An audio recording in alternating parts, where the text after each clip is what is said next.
Welcome to episode 129 of the XS Noize Podcast. I'm Mark Millar. Thanks for listening. In this episode, I speak to the Tearaways, featuring Clem Burke from Blondie and Finn, about their new album, And Now for Our Next Trick. If you missed the previous episode, I spoke to Andy Kearns from Northern Irish rock outfit Therapy. So check it out, and if you like the podcast, please subscribe on your favourite listening platform, give us a rating, and leave a comment.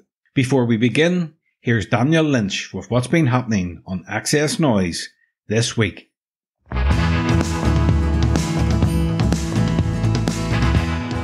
In the reviews section, Niall Donnelly gives the new album from The National full marks. Niall says the first 2 pages of Frankenstein is an album full of songs that'll perfectly capture what fans love about The National: beautifully composed and brutally honest cathartic indie rock. Sam Williams has been listening to Prism from The Orb. Sam says it's an expansive listen, its 10-minute long title track being one of the standouts, 4 out of 5. And fans of The Orb can listen to the new single from Alex Peterson's project Chocolate Hills. That's streaming now.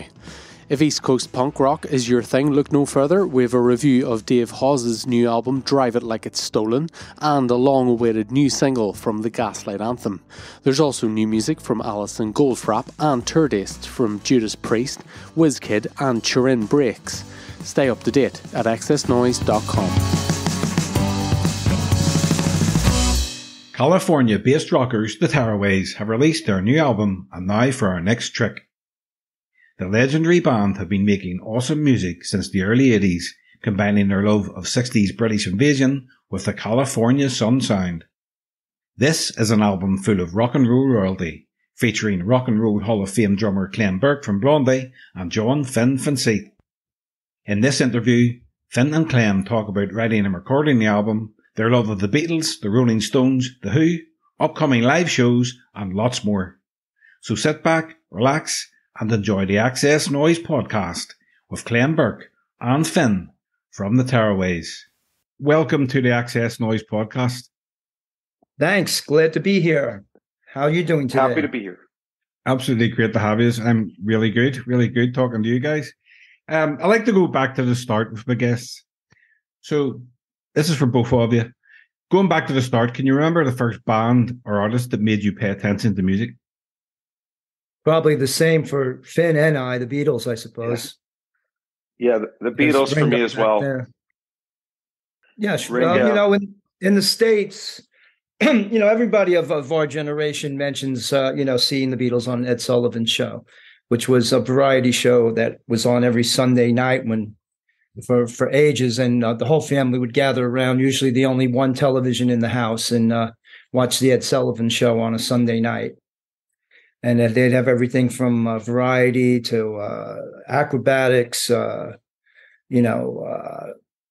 singers, comedians, and the Beatles were featured. Famously, Elvis Presley also made one of his television debuts on the Ed Sullivan Show. So it was always kind of the connector, similar to in the States, the power of television, or similar to Top of the Pops, really, in the UK, it had a big impact immediately on a large amount of people. So the Beatles, yeah, for sure. I think it's true that show, that appearance is still the most viewed TV show in American history. Oh, yeah, probably so. Yeah. Yes. So it's 72 million. That to people in the UK and in Ireland, they probably seem more like the Boys Next Door. To people and kids in the United States, they seemed very, unusual. They seemed like they were from outer space or something. They would, just their whole image and their music was very new to us in the States at the time. Yeah, the Beatles definitely the main trigger for everyone. I mean, for me, it was a little bit later. So I was born in 1964, so I didn't see that. So I got exposed to the Monkees at first because I didn't know who the Beatles were. Yeah. And so my first record I ever bought at Woolworth was I'm a Believer. I think I had $1 or something, whatever it was, for I'm a Believer. So that was my first exposure. But then, of course, I think the first Beatles album I ever bought was 62 to 66. Had not been exposed to the Beatles. So that would have been in the 70s. And I just remember listening to that album going, okay, that's a really good song. That's a really good song. To literally going through the whole double album and saying, this is incredible. That how are all these songs so great? So then, of course, bought the Blue album. But so the Monkees, and then but ultimately the Beatles. Hey, so did a light bulb ever go off that, hey, the Monkees are trying to imitate the Beatles? Did that ever occur to you? It occurred to me that everybody was trying to imitate the Beatles. Oh yeah, but yeah. But it was,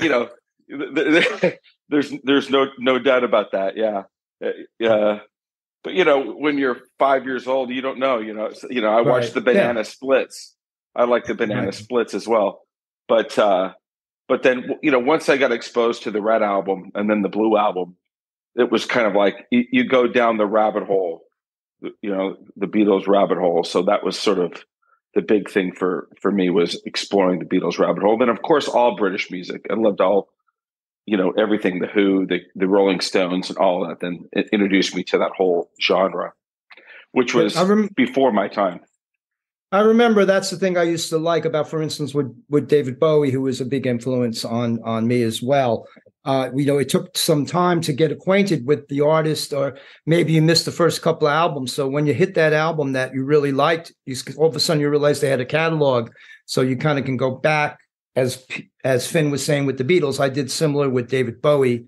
Oh, the Man Who Sold the World album. Oh, the Space Odyssey album. I didn't know about those records. I knew about Ziggy Stardust. So it's kind of cool to be able to find that one artist and then find the back catalog as you go forward with the artist, So that was kind of a really good thing for me too. So I guess that's what happened with you with the Beatles. Yeah, same thing with British rock. I ended up learning more about all these other bands that I didn't know anything about, and it got me excited about it.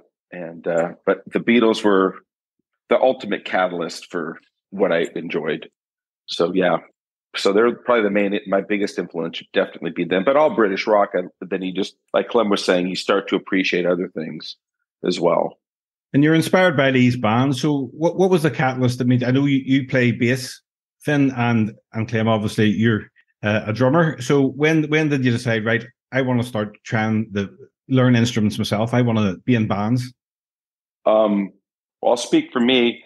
When I was a kid, I used to go to the swap meet, which is like a bunch of garage sales, basically organized garage sales, like a caravan sale, I guess you would have in the UK. And I would buy records at the swap meet. There'd be, 10, 15, 20-year-old records. So I accumulated all these LPs. We're talking, I was about 12 years old. And eventually I got this album called Play Guitar with the Ventures. And I thought, well, this is kind of cool. So it had Wipeout, Walk, Don't Run, Tequila on this album. And it had the guitar part, the rhythm guitar part, the drums, and the bass. So I said, I want to play music. So I think this is pretty cool. I like listening to music. Let's play it. So that Play Guitar with the Ventures was sort of my first introduction into saying, hey, I want to play guitar and try this. So that was for me, Play Guitar with the Ventures, and that's what I did. Learn the little parts. This is before YouTube and where they teach you things online. You have to put the vinyl on and you tune to the record and all that stuff. I don't know for you, Clem, what was it? Well, also I was going to say about, the roots of the Tearaways, because it's almost a cliche to say the Beatles brought American music, American rock and roll back to the Americans, Buddy Holly, Everly Brothers, Little Richard, et cetera, the girl groups. Music that was kind of abandoned by American pop culture at the time. So I think, with Finn finding out about the Beatles, aside from the British rock, I think it also enlightened you, Finn, to people like Buddy Holly or the Everly Brothers as you went along. And for me, I always wanted to be a rock and roll star, since I saw the Beatles on television. So that was my impetus for picking up an instrument. I tried to do guitar. I'm left-handed, although I play the drums right-handed. I had a bit of trouble picking up on guitar with my friends because it kind of looked backwards. So then I would look in the mirror, try to make the chords to see them, right way round. And so anyway, it eventually led to me becoming a drummer and, starting a band almost immediately and in school, and always been in bands ever since then. It was kind of my social life, my, musical life. It was kind of all encompassing, a good way to hang out with a bunch of friends and have something in common. So that's kind of the idea. So when and where did the Tearaways form? We formed in Santa Barbara in 1981. And I read this book, I think it's a Ray Coleman book called Shout. And in this book, it's about the Beatles and being in Hamburg. And there was a term in the book called, Johnny was a teddy boy. He was a real terror. Then the slang became Tearaway. And I thought that was a cool name for a band. Now, the funny thing is, when we started as the Tearaways, everyone here in America had no idea what that meant. They all thought it was, you're ripping paper, or what is that? The Caraways, what are you? That didn't get it until we went to the UK. There was like, I know what a tearaway is, mate. And it was like, oh my gosh, these people speak my language, So that was it was really kind of neat. But we didn't get to the UK until 2005, I think it was, and so all that time playing, we had no idea that these people really spoke our language. I didn't realize it as much. So, but that's how we started getting this LP. Called the Play Guitar with Adventures. I had some of my friends. We learned it, and we thought, well, we don't know whether we could sing, so the safe thing to do when you're first starting, let's just be an instrumental group, because we had no idea. Because and I think we had a drummer at the time. He goes, I think we should play some Boston songs. Well, he was gone real quick. He didn't quite get it. He didn't quite understand that we're not into steel. Not that I don't dislike that music, but that wasn't, anywhere, the type of thing that we could ever do. And I think that's, where the punk thing and all that kind of happened, where people realized, at least what I saw was like, how would I ever be able to play any music like that unless I was playing for 30 years and I still maybe couldn't do it. So we just became a surf band initially. We were called Dave, Wave, and the Swells. So we played about 4 shows, and then I read this Ray Coleman book, and we changed our name to the Tearaways. And we liked, just like what Clem was saying, we liked the B-sides. I always liked the B-sides of singles usually. And, it was similar to, I related to those B-side singles. So we'd always try to play the unusual Ricky Nelson song or the unusual song. Not necessarily play Beatles songs. We were playing like early, like Hamburg type music, Chuck Berry, Little Richard, those kinds of things. That's kind of how we did it. When did you two guys meet, and when did you end up joining the band, Clem? Well, I think we met in passing at a gig at the Whiskey A Go-Go, or at least Finn says he saw me there quite some time ago. It was a gig when the Jam were in town. The Vapors were managed by Bruce Foxton of the Jam, and John Weller, Paul's father, had them in town as well. And they did a gig at the Whiskey that I attended. And I think Finn was at that gig. But we didn't really formally meet there. We met much later on. We met in Malibu at the thing called the Malibu Guitar Festival, which was that would have been 2015. Yeah. 2014, 2015. I mean, we played a gig with Clem when he was playing with the we were playing a gig together when he was playing with the Romantics at the at the Ventura Theater, and that was that's right. That was in the 90s. Now, I don't know where I may have said hello to Clem, but I remember when I first saw Clem, I said to one of the guys in the band, "Hey, that's going to be our drummer one day." I mean, I was 15 years old, and he was on top of the world. But anyway, so we sort of we met at these different things. I think maybe another time there would be these like rock and roll movies they would show in LA. They would like show like Charlie's My Darling, these different one-off things that they would do. And I think I maybe met Clem again in passing it, at these things, because we all kind of sort of stick together in this, with this influence. We had like similar tastes. So like, I think that was the thing, we'd be at certain events where Finn would be there, the other Tearaways would be there, and I would be there, with my mates at the time. So that's the thing I love about playing with the Tearaways. We do have a common denominator of the music that we like, I think we all kind of get each other where we're coming from with the music. And when a song is presented to me, I kind of can connect with where they're coming from, and all kind of works together very naturally most of the time. And the songs are so great that it's a joy to like play drums to the songs, But you've just released your latest album, and now for the next trick. It's an excellent album. I've been really enjoying it. So how does it feel that it's actually out in the world? How does it feel that it's out in the world? Well, we're proud of the record, and and thanks to people like you, we're able to tell other people about it.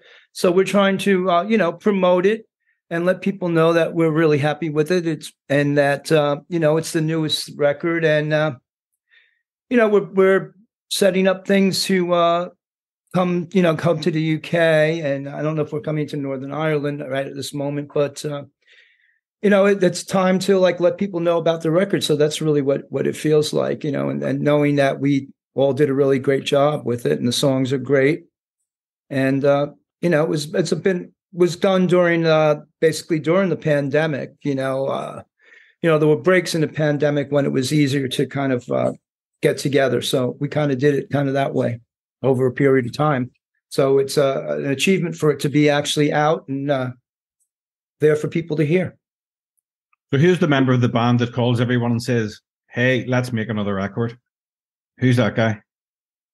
Really, Finn, really, more or less, yeah. I'm responsible for this mayhem. With this record, the thing that we were trying to achieve was we were really going for a radical, brand new approach. We were all going to sit in the same room and play at the same time together in a great studio. As it was done back in the day, right? Yeah. We wanted the room and the instruments and the sound to be recorded, not manipulated by somebody's closet and a bunch of plug-in tools. There's nothing wrong with that, but we were trying to really capture the energy of the band live. And I think one of the things that we're really most excited about is to be able to, these songs should transition to a live show really, really well, because they're basically kind of like an recorded live, more or less. Like live. So there's a good energy in this record. So that's what I'm very excited about, to play these things live. And we have booked right now, November 24th and 25th at the 100 Club, which is a Friday, Saturday. I believe that those tickets are already been being sold in already. London, right? Of course, in London. And the album was produced by the legendary Ed Stasium. What does Ed bring to the album? What did he bring to the recording? Well, I've worked with Ed on several projects, and he kind of becomes the additional member of the band. He's really he's a brilliant producer, musician, arranger. And he adds to the chemistry of the band. He's not like a detraction. He's more like a catalyst to move things forward in a very positive way. And Ed knows how to operate the board. He knows how to arrange. He knows how to work in conjunction with the other members of the band. And I think he was integral to making this record as great as it is, and he brings his expertise, really. I don't know how, Finn, what do you think? I mean, him being a guitar player and a rock and roll type guitar player, playing, which he had played on several of the Ramones albums, he brings that kind of grit and energy from a production standpoint, opposed to just polish. A lot of production is just polish. I think he brings an energy to it. And of course, we loved the production that he had done on several of his famous albums, along with other records. So yeah, I'd say he's like another member of the band, really. When you're writing songs for the record, who brings in the initial ideas first? Who brings in the lyrics? What is the process between the band? It sort of worked. A lot of this album was written, obviously, during the pandemic. And it will either be myself and Mark initially with the idea. Okay, this Mark's our manager. I might work with him or Greg. And then we kind of work it out together as a band. So, but what we try to do is to sort of have a skeleton, and then we get together with the skeleton.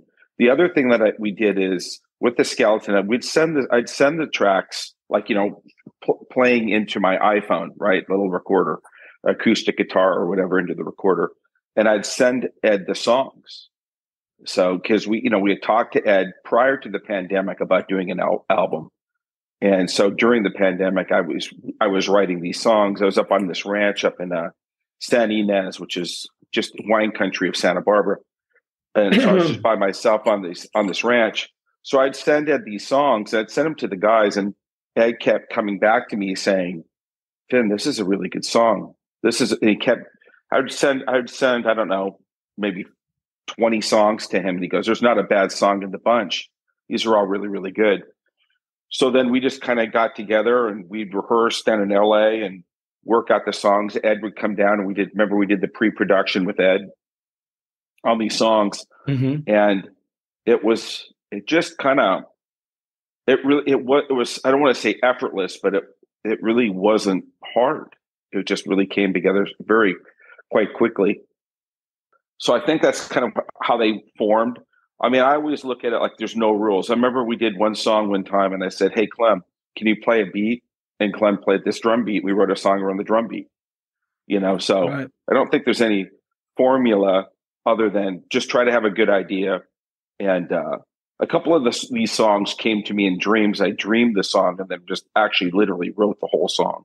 Like the song Not Good Enough was just basically a dream that I had and picked up a guitar and wrote the song. Basically, what you hear is basically the song structure is almost what I had written in 3 minutes, 5 minutes, whatever it was. But we all collectively make our stamp on it, and that was the whole thing. I wanted. I didn't want it. I wanted us to just all of us as a group, make our stamp on this record. And I think that's why it sounds the way it sounds. When you're writing songs, what do you think's more important, a great melody or a great lyric? I think the message is the most important. Or I say this, if the message is not as good, then the melody has to make up for what the message is lacking. You know what I'm saying? So again, with this record, we tried not to use any studio tricks or things like that on this album. And so we were hoping to write songs for people of our generation or younger than us that could be relatable. Hence, "Are you effing kidding me?" Right? So like what we were all experiencing. And I can't tell you how many times I would hear people say that. So we just wrote that song. But I would think that the most important thing is the message, probably. If I can take a guitar with one string on it and play you this song with one string on a guitar, that's a pretty good message with one string. So I'd say that's the most important thing. My favorite song on the album is the first single, Charlie, Keith and Ringo, about late Charlie Watts, Love that. Keith Moon and Ringo Starr. We wanted to write a song that Clem was going to sing. That was my initial thought was, I want Clem to sing a song, So I said, what? Let's have him, So initially when we were working on writing the song, I really thought, let's have him sing a song. So I kind of wrote it in a key that wasn't super high, not super way up there. So I thought about that. And then what Clem was playing on drums was so great that it was kind of like, well, I don't want that first concept to go away from how great his playing is and how much that makes the track really neat. So, I mean, those were my favorite drummers. Of course, that's how that thing came across. Those are probably my top 3 favorite drummers of all time. And I don't know if anyone had ever really written a song about those 3 together in a song. So we thought, let's just play homage to our heroes, really. And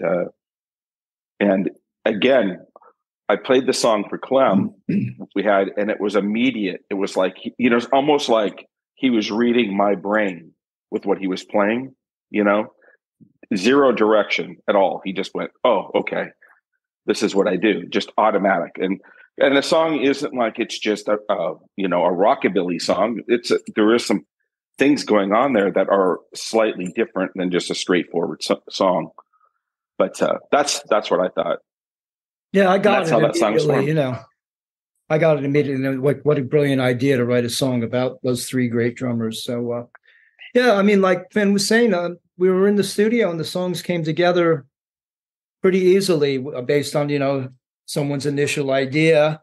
And then we collaborate together. And most of the time, the end result is to everyone's liking. So, obviously, when they brought that song to me, I kind of got it, the idea, like how great an idea it was. So, it's a good song. Yeah. I think the studio take is take one. Yeah. The videos. Yeah. I love the video. Yeah. The video was good fun. Yeah. Yeah. Yeah. Yeah. It's a cool video. Yeah. Out of those three drummers, Clem, as a drummer, which one would maybe inspired you most? Well, initially Ringo, but then of course Keith.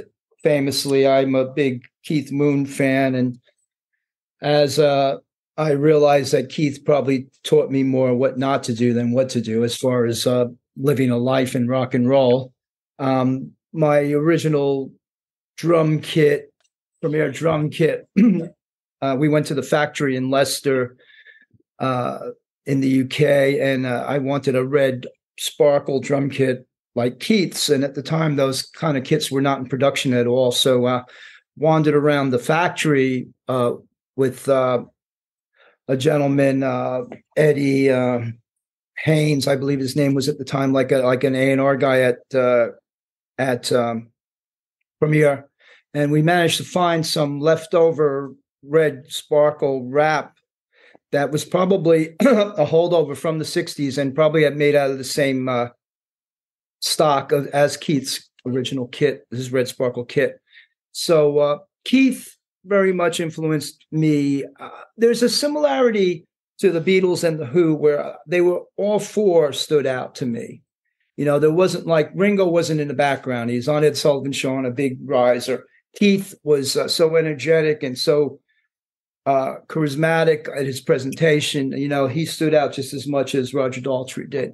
And so that was kind of my idea as far as how I wanted to be approach my perspective work in rock and roll. Let's say I got to meet Charlie in 2019. I basically spent the day with him at a Stones sound check. A friend of a friend became Charlie's new drum tech. So I was able to go to Seattle and watch the sound check. And afterward, I was invited back into Charlie's dressing room, and we hung out for a few hours before the show. And he was playing Duke Ellington music, everything you would imagine. He had the practice pad out. He was showing me, he had a book of jazz drummers, and he was showing me, I have that drum kit now. I have so-and-so's drum kit, because he's all about. There's a great book out right now that my drum tech gave to me, Charlie Watts' favorite drummers. I can't remember who the writer is, but it's real interesting. But Charlie was very similar to my pre-show routine. He's listening to music. He's speaking to a few friends. He's warming up, just trying to enjoy himself. So I had never met him before, and it was great. And then, of course, I think that was the last tour that he did. So, his passing had a little bit extra kind of impact on me, having kind of known him for that few hours. So they were all influential on me. There's also two drummers that the Hal Blaine and Earl Palmer, who Hal is referenced in the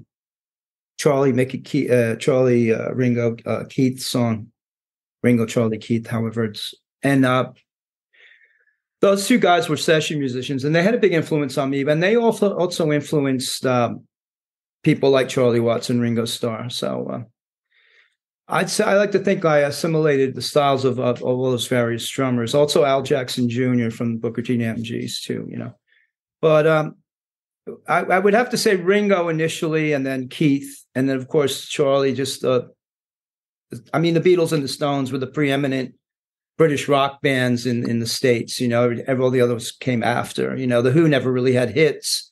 But I did. I used to take, when I was a kid taking drum lessons. I would the last 10 minutes of the lesson, you'd be able to put on a record and play along to the record of your choice.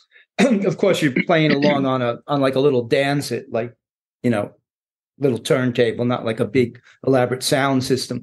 So I would bring in like a Beatles record or a Four Seasons record. But when I brought in the first Who album and tried to play along to My Generation, that was like, an epiphany for me. And I'm still trying to figure out how to play that correctly. But, the drum instructor was a bit confused because, I'm trying to play all these rolls all over and you can barely hear the sound and all. But probably at the end of the day, Keith, there was really no other drummer like Keith Moon, really.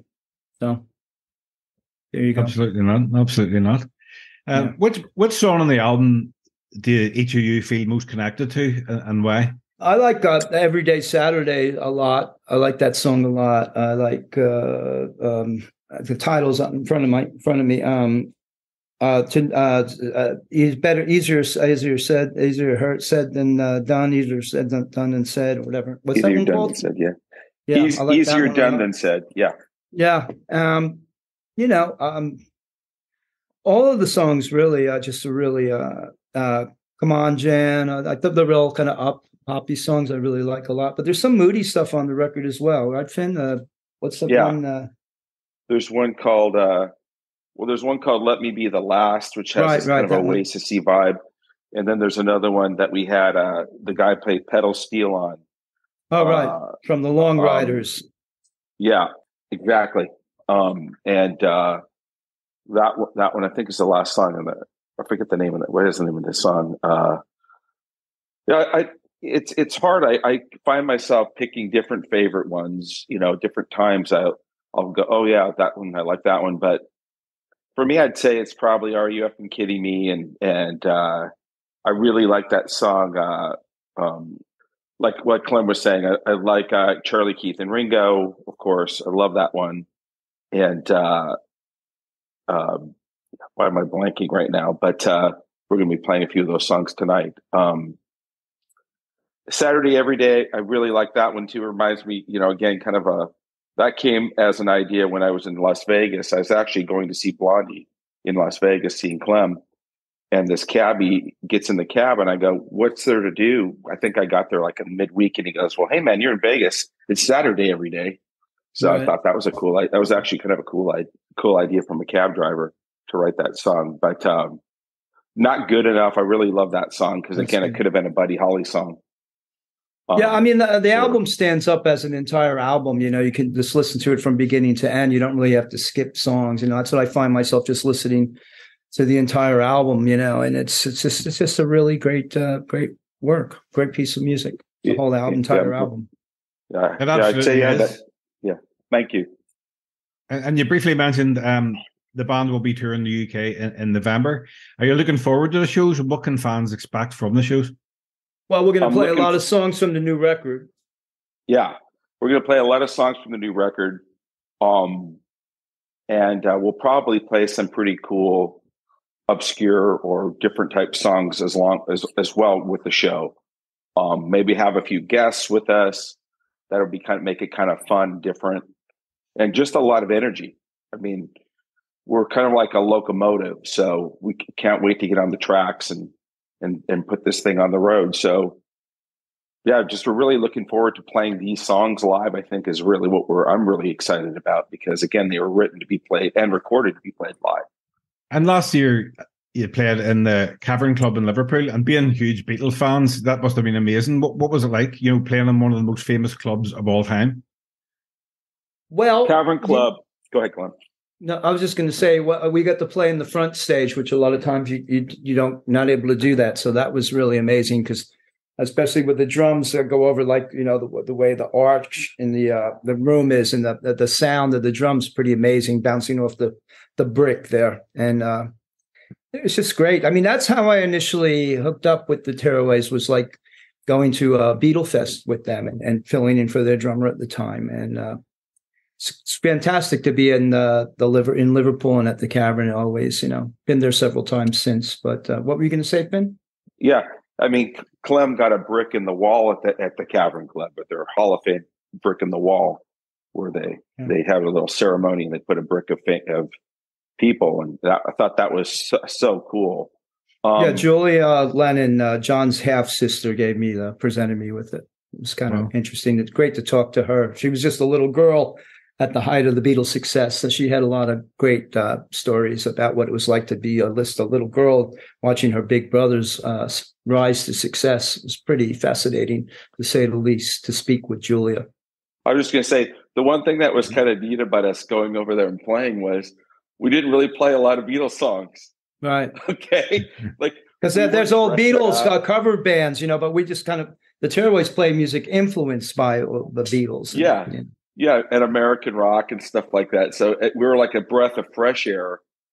Even though we loved them so much, we were breath of fresh air for the festival. And I think was kind of neat. We were kind of, we weren't trying to talk in an accent or do any of that kind of crap. So we were just being very American. And Clem, you started with Blondie and CBGB's in New York, which is another iconic venue, so how do both those venues sort of compare? Yeah, I've often made that analogy. CBGB was our Cavern Club. I mean, the energy that was created, the synergy amongst all the bands is really what made the bands, what they became, influencing one another. I'm sure the Beatles were influenced by other bands playing at the Cavern, and the same with Blondie. We were influenced by other bands playing at CBGB, our peers, and the success of the Beatles.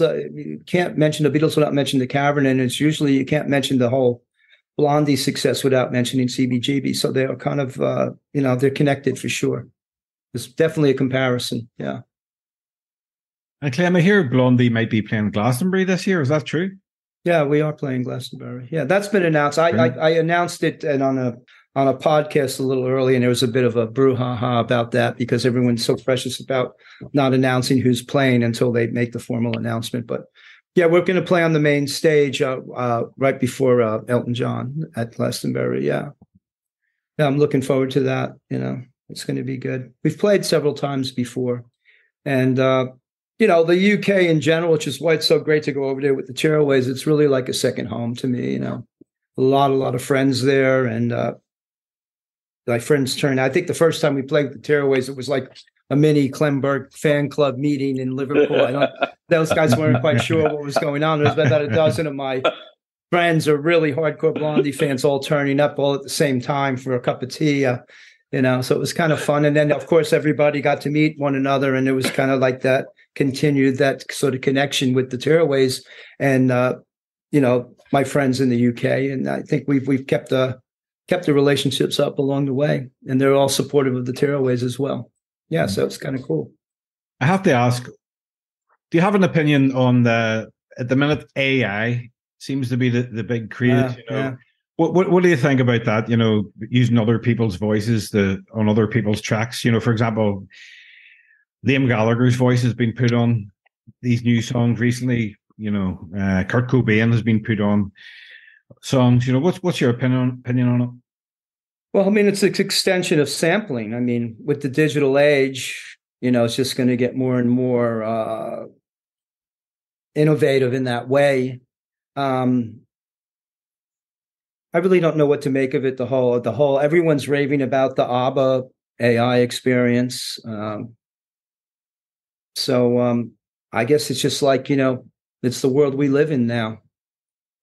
It's as far as an art form, I'm always up for things to be different as an art form, but there's also, I kind of look at music or art as almost like baking a cake. You still need the ingredients.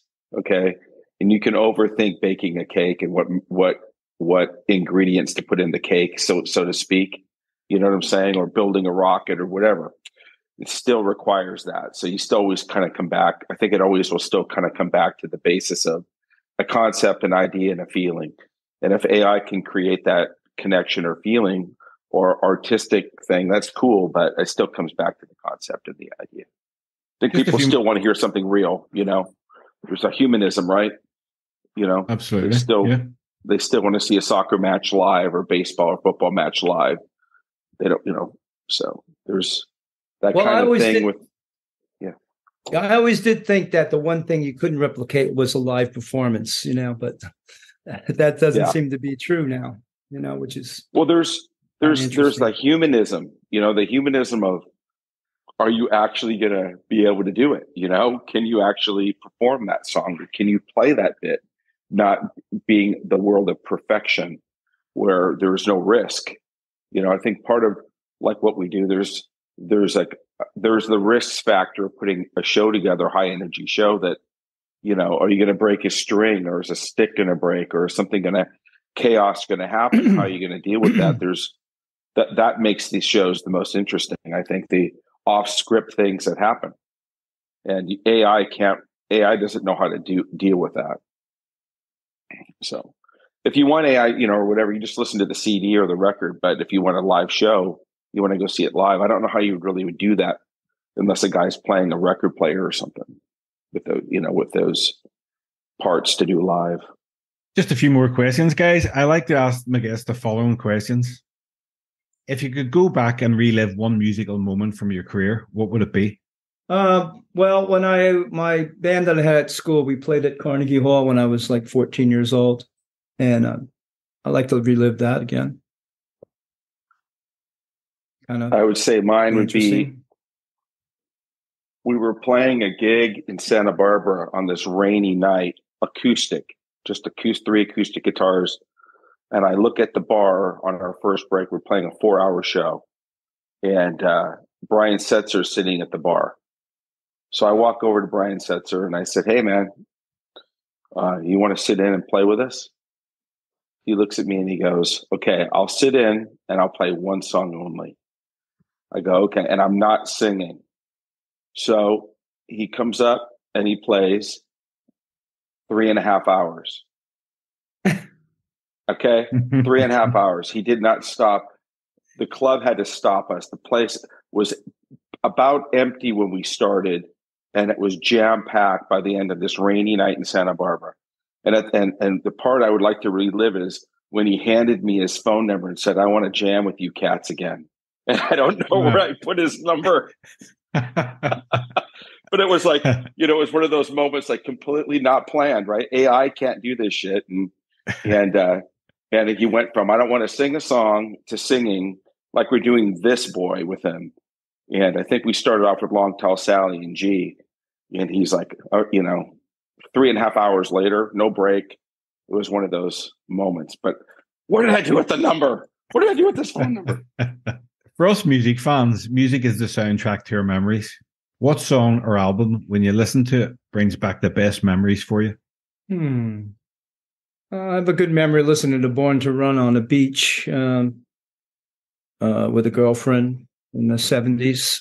That's a good memory. When I hear Born to Run, I often think of that, actually.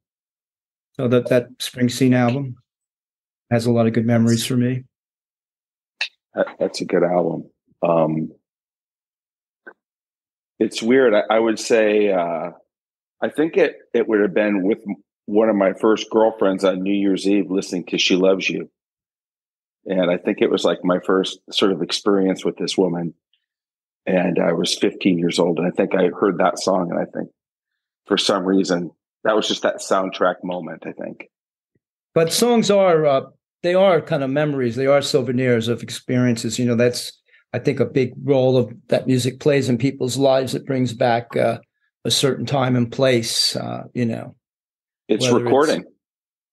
Like our brain is like recording. Humphrey Bogart in Play It Again, Sam. You know, and not the movie Play It, you know, but that song, you know, it had a significant meaning. What's it called? You Must Remember This. Whatever. I mean, that's kind of the idea of that. Like, and songs, obviously serve a great purpose in film. Something like like Lust for Life and Train Spotting or something like that. So it triggers a memory. Yeah, for sure. Yeah, it brings you back. It's almost like hypnosis in a way. That certain thing can bring you back to a moment, a feeling of some way that you felt, which is amazing with your hearing. It brings you back to that. What we're recording in our brain, right? We're recording everything that we do in our brain. It's just locked in our brain, and then something triggers it. It might even be a smell or seeing something, right? But hearing is so influential. All the senses, I think I might know the answer to this next question, but I'm going to ask it anyway. Out of all the music, we can have a pint. I wish. Okay. If you come to Ireland, yes, we will. We'll have a Guinness. Out of all the music in your collection, which artist or band do you have the most albums by? Well, probably Beatles, right? Probably Who, Finn? Yeah, I'd say the Beatles, but not just the Beatles. There'd be also a lot of the solo work prior to 1980. Beatles solo work. So you have that. I'd say the Stones up to. I have everything from the beginning to, I would say, the Miss You, that album, Some Girls. So I have a lot of that. But then sometimes I have a lot of the same album. Like there's a few records that I have like 10 of the same album just because I love that album so much. Or it was 25 cents when I was a kid. How do you turn down a Meet the Beatles album for 25 cents? Even if you have 10 of them, it's 25 cents. Mm-hmm. So, but to say like, what would be, I think one of the things would be, what would be the 5 albums I would bring with me if I could only take 5 albums? That would be interesting. Would you say anthology? Because, that's one choice for, the Beatles catalog and then anthology. Would you pick, Who's Next? I have probably 10 of those, but I love Who's Next. I love Quadrophenia too. And I love that Stones album, Some Girls. Some of my favorite bands only made a couple albums, like the New York Dolls or Stooges or something. So you can't really have that many of them, But I have a lot of the same album you buy over and over. You collect them. Different versions. I have the Beatles, the VJ album in mono and in stereo and things like that. Yeah, the mono releases will sound different than the stereo releases. The mixes are totally different. Mm-hmm. So they would sound different, especially the later ones, like Magical Mystery Tour or the White Album in mono. It sounds so different than the stereo mixes. What do you think about all the new recent reissues, the Giles Martin mixes? Yeah, it's good to keep the legacy going. I don't know if you need to remix those records essentially, but there's a market for it, But I still like to listen to my mono versions of the first couple of Beatle records, And I guess Finn was saying that's the way they mixed it. They mixed it in mono when the band was present, All the technology enhances. We just put out a box, remastered box of Blondie albums. They sound amazing, but I'm sure people like to listen to their old 45s as well. It's a market for everything, I guess it's a collectible for people that buy something, but to me, it's almost like repainting a perfect painting. How do you reproduce or repaint the painting? Maybe you can make it more modern with new paint or a new canvas, but I think more what I like about those box sets things are how they recorded the albums or how the song developed.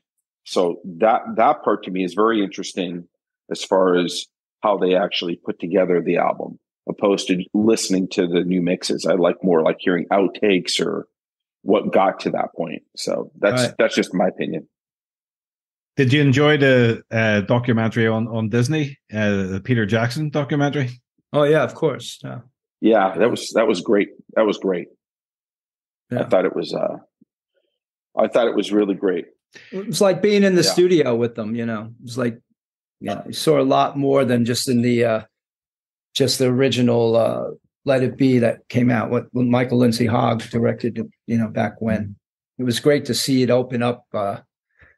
You know, because it had a stigma that it was like the story of the Beatles breaking up, but you know, it was kind of spun that way when initially it was released. But you know, now we're seeing them being mates in the studio and having a laugh and having a drink was really great to see all that. You know, and that's how you would imagine that would have been. You know, that's right. It gives you a lot more insight, I think, and the fact that John Lennon had that guy holding this sheet on the rooftop with the lyrics of, I think, I Dig a Pony on a sheet.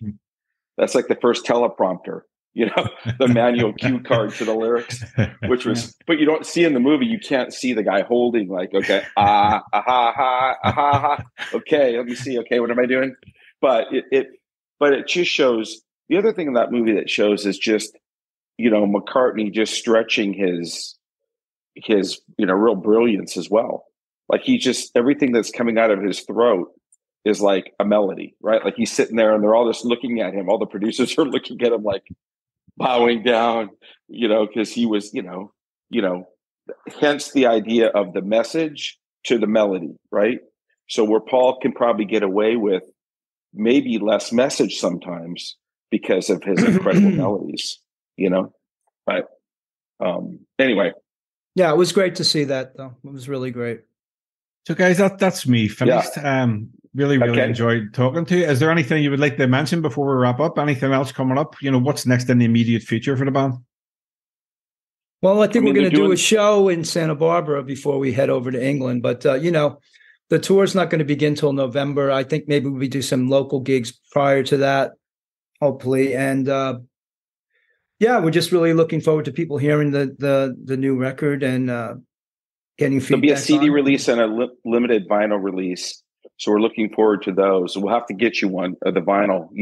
I assume you know how to operate a turntable, right? No, it's just over there. Just over there. Hey, where in Ireland are you? Northern Ireland. Okay, outside of Belfast. Belfast. Okay, have you been to the Valley Ferreter? Me and one of the guys, John Ferreter. He has Irish background. Heritage, right? So we went. It's in Northern Ireland, and we went there. And the funniest part was we go into this pub. He goes, "Oh, there's one of your like third cousins is in the other room." So we go into this other room of this pub. It's just like, you know, super small village, and there's this that probably hadn't showered in like 3 or 4 years, and like was almost passed out. I go, "Hey, John, this is your relative." Which is just like, you know, it was kind of like some weird episode of Star Trek, you know, like a different universe. But it was amazing because we'd played in Dublin and we'd played Whelan's, as you know, and then there's another place in Dublin called Residence, which we'd played some shows. But Limerick we played a few years back as well. But look forward to getting to Ireland one of these days. Yeah, it's been an absolute pleasure talking to two legends, you know. Thanks, Mark. Hopefully you come to Belfast. Yeah, that's what we need to get to Belfast. Yeah. Okay. Thanks again, man. Thanks guys. Have a good night. Thanks, mate. Bye. You too. Thank you. Bye.